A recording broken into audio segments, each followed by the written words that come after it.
Hello everyone, and welcome to the Brickformula review of LEGO Set 10223, the Kingdoms Joust, as 1,575 pieces for ages 12 and up, and it's from the Kingdoms series, and this set retails for $119.99. And I would like to give a shout out to Epicness684, Kingdoms 1228, and the Soccer Guy Alec. They are the subscribers who had requested that I review this set, so everyone check out their channels. And moving forward, here in the front, we see a lot of celebrating over here, which is weird because these two guys didn't beat each other up yet. Anyway, here are the minifigures, more on that later. And here in the back, we see a party going down. But what's really interesting in the back here is that if you have the time and money, you can get two of these things and put it together. It looks like one of them just simply goes in the back over there, and then the rest go on the sides. Anyway, I'll talk about this set in more detail coming up. So, we have 9 minifigures in total. First up is the young Squire. And here he is. He looks pretty happy to be here. And it looks like he's rooting for the Lion Knight. Here are his details. He looks pretty poor. I like how he has a rope for a belt. And it doesn't look like he has much money in that little bag over there. So if you have any spare change, just toss into the bucket over here. Hopefully he will grow up to be a knight. Kind of like the Falcon Knight over here. Here's his face. Or maybe not, because this guy looks like he has some trouble growing up. Probably something happened when he was a child, who knows. Anyway, all that aside, this guy looks really cool. I even like how they made the lance too. I like how they added these 2 extra parts here. Really neat. And here's a close look at the armor. Now, if you guys ever wanted a black knight or a dark knight, then this is the one you want to get, because this one is pretty much black and silver all around with a little bit of gold. And there's the back. And this body armor right here, I think, is exclusive to the set. I could be wrong, but I'm pretty sure it is. And here's what's underneath, which is the same as you get from those Dragon Knights. And he comes with a really cool looking horse too. There it is. And that's also exclusive to this set. And everything looks good. Just don't take the helmet off, because now this horse looks dumb and confused. Doesn't look like a fierce warhorse to me. Anyway, if all goes well, hopefully that Squire will grow up to be like the Lion Knight over here. Now, he's got the same exact armor as the one you get from the Prison Tower Rescue. The only difference is that he's a little more handsome now. The other one was, well, let's just say he should keep his helmet on. And there it is. And just to show you what's underneath the armor. There we go. It's pretty cool looking. And he gets a horse. And it's also the same one from the Prison Tower Rescue. It's a little different from the King's horse because it has a different printing over here. And there we go. Next we have the princess. And here she is, the prize of the jousting over here. That was back when women were still treated like objects. And she should feel offended. There's only 2 guys competing for her. And she's pretty good looking. I would have expected the entire kingdom to be here. But, oh well. And there are her details. She's holding this green frog here, who could be the real prince. Who knows? Just haven't kissed him yet, and I can understand why. Kissing frogs is just gross. Next we have the nobleman. At first I thought this guy was the prince, but then again, he doesn't look like he has any resemblance of the king or the queen. So he's not related, so he's a nobleman. And here he is. He's got a big bag of pennies inside. And there's the back. And here's a close look at his face. And here we have the king. Now this is the same exact one that you get from the king's carriage. So nothing new here. And he's holding a drink. And who could blame him? He's about to give his daughter away today. And the details are the same. He's got a lion in his pants. And no, I'm not trying to compliment the king. That just sounded bad anyway. And there's the back. Next up, surprisingly, is the queen. For those of you who have been collecting kingdom sets, you'll probably notice that there was never a queen. Even in the king's castle, there was only 1 seat in the throne room. There was no chair for her. Although I do wonder how the king had a daughter. It's not like a stork dropped her off. But anyway, here she is. Actually, there was a queen in the Kingdom's Advent calendar in 2010, but that time she had black hair. This one has brown hair, so I guess the king got remarried. And this one comes with a crown. It attaches in that hole in her head. Pretty interesting. Here's a close look at her details. And she has an alternate face where she's pretty upset. And there's the back printing. Now what I like about the back printing is that it can also serve as a printing for the front torso. Let me show you what I mean. Let me just get my favorite Baywatch Babe. Let me just borrow these real quick. And there we go. Yeah, I think that could work. Looks like something out of the Victoria's Secret catalog. All we need now is some anti-aging cream. And then we can say happy holidays to me. And there we go. Yeah, I think that could work. Just gotta switch the arms out. And now the cream's gonna go missing again. And finally we have the two Royal Guards. And here they are in the same uniform. And there's the back. The faces are different. This guy is smiling, probably because he knew what I was talking about earlier. And this guy has a goatee. Either that or he missed a spot when he was shaving.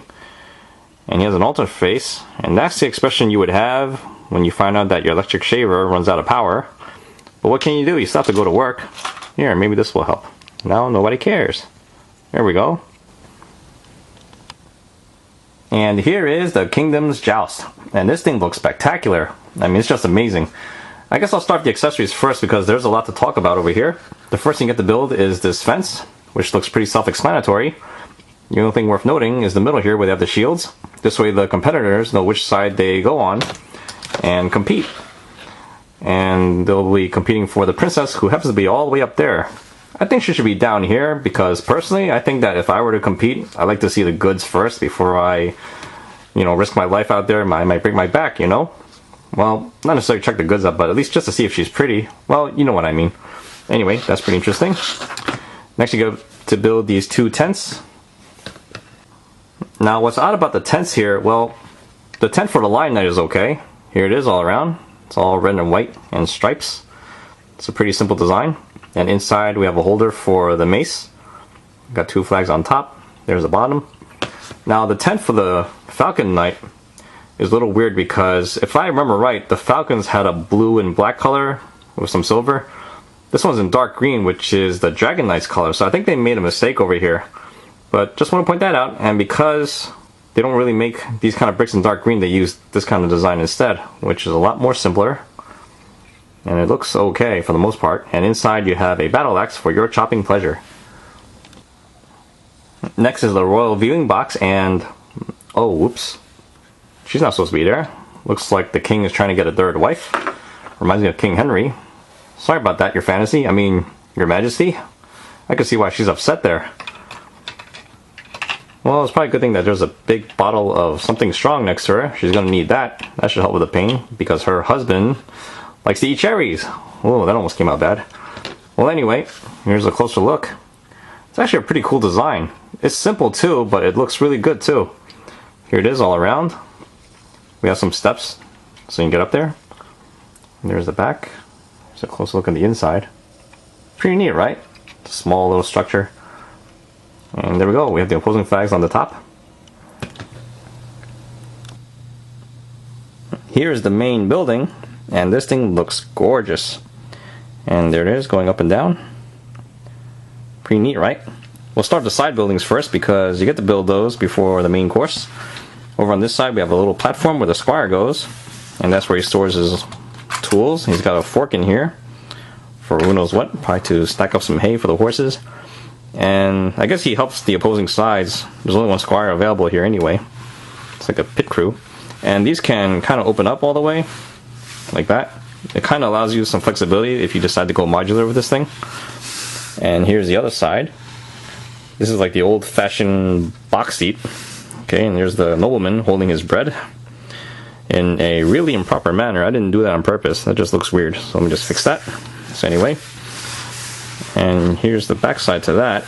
It's actually just a room with a small little table, and you have a bottle of something strong in there too, which is typical of box seats. Luxury at its best. And now for the front side of the main building. Here we have two guards. I have no idea why they're guarding the door. There's really nothing behind there, at least nothing of value, in my opinion. Here we have the balcony where the princess room is, and that window is okay. And this whole top section here can be removed. Just wiggle it a little bit, and there it is. It's only attached by very few studs over there. Why would they do that? I have no idea. I think it's just so that it's easier to build and stack. And this can probably just use as a bridge or something, I don't know. Also, this part over here can be opened up like that, which is not supposed to, but you can do it.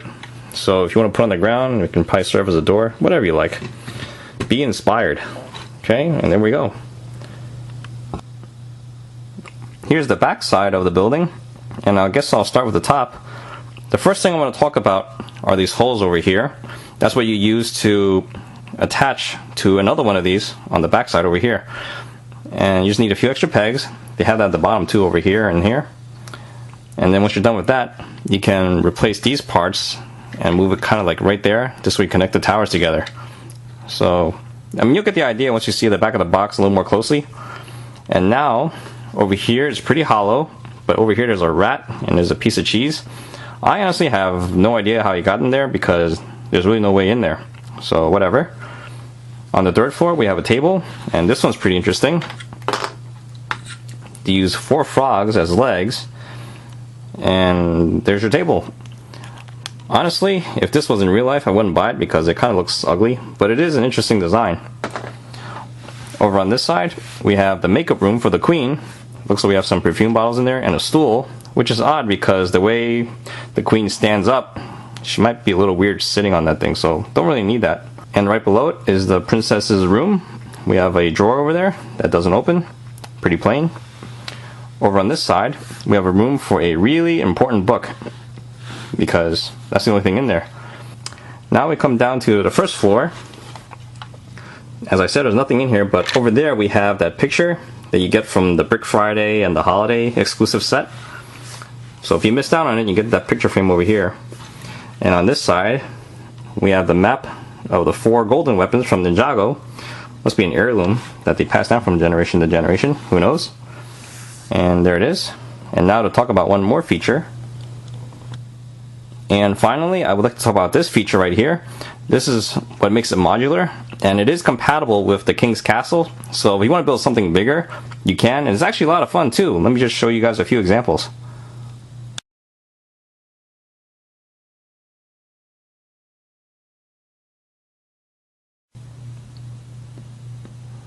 Now, as far as my recommendations go, well, what can I say? This set is so good it almost doesn't need a review.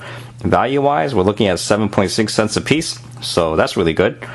In the end, there are a lot of strengths about this thing. There's really nothing wrong with it. I mean, it does take a long time to build, but I don't see that as a bad thing. And this thing is just simply beautiful. It almost passes off as a display piece because you have these nice little flowers here and all these little intricate details. I mean, not just for a wall unit too, it would probably look good on a railroad track. I can totally see a train going through that. That would look so awesome. Now granted, there were no trains back then, but look at today. We still have castles and we have trains, so why not, right?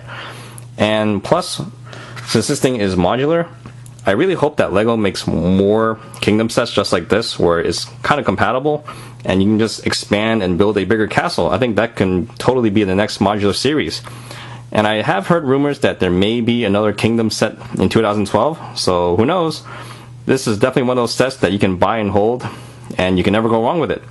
And that's it. That sums up my review. I hope you guys enjoyed the show, and I'll see you guys next time. Thank you for watching.